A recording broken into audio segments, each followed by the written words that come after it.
कॉलेजमध्ये आमचा एक 15-20 मुला-मुलींचा ग्रुप होता. एवढे आचरट, अजागळ, अस्ताव्यस्त आणि आवठ्ठ लोकं होतो ना आम्ही. आणि अज्ञान आणि आदर यांचा तर व्यस्त वर्ग होता. म्हणजे जेवढी उमज कमी तेवढा उर्मटपणा जास्ती. अर्थात हे 30 वर्षापूर्वी होतं. असं म्हटलं ना की लोकांना वाटतं की आता अगदी अच्छे दिन आले असतील. आणि एखादा मनुष्य ठोंबाट आणि उर्मट असेल 20 वर्षापूर्वी, तर 20 वर्षात तो शहाणा आणि नम्र होणार आहे का? उलट ठोंबेपणा करायचा त्याचा 20 वर्षाचा तजुर्बा अजून जास्ती असेल. अर्थात एक गोष्ट बदलली आहे, आता सगळ्यांकडे पैसे आहेत. पूर्वी पण आम्ही गरीब नव्हतो. आमच्या आईबापांकडे पैसे होते. पण आईबाप ही जमात आपल्या सेवेकरता जन्माला आले असं नाही आम्हाला तेव्हा वाटायचं. त्यांनी आपल्याला जन्माला घातले इतपत आदर असायचा. आम्ही गेलो होतो दार्जिलिंगला जूनमध्ये कांचनजंगा बघायला. काहीही जूनमध्ये कांचनजंगा वगैरे दिसत नाही. या बंगाली लोकांच्या थापा मारण्याच्या कलेवर जरा जास्तीच ममता आहे.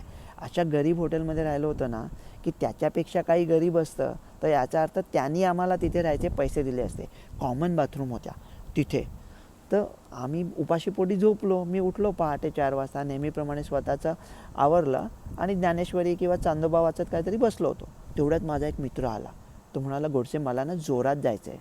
म्हटलं, अरे तू जोरात जा, हळूवार जा, अलगद जा, घाणेरड्या मला कशाला सांगतोस हे.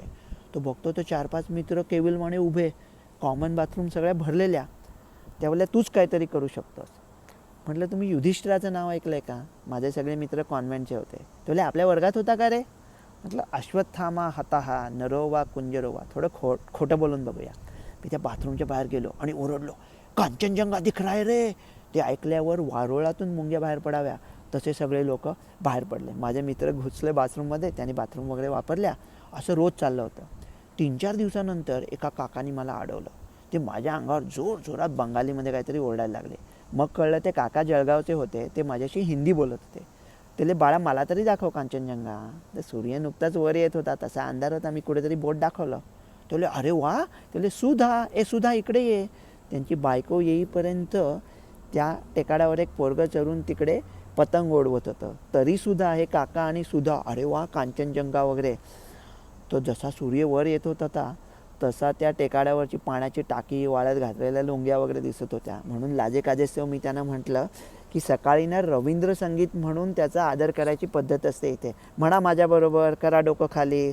आम्ही बहु वासनाये प्राणपणे चाई, आमार माथा नतकरे दाओ. त्याच्यानंतर मी पळालो.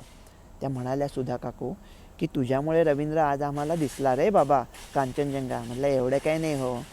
तुम्ही 4 निकट असलेले मित्र घेऊन रवी गोडसेंना बोलवा. ते तुम्हाला जळगावला कांचनजंगा दाखवतील. मी अख्खं जग पाहिलं, जळगाव नाही पाहिलं. बोलवत आहे का कोणी? आपण एक चहाची पार्टी करूया तिकडे.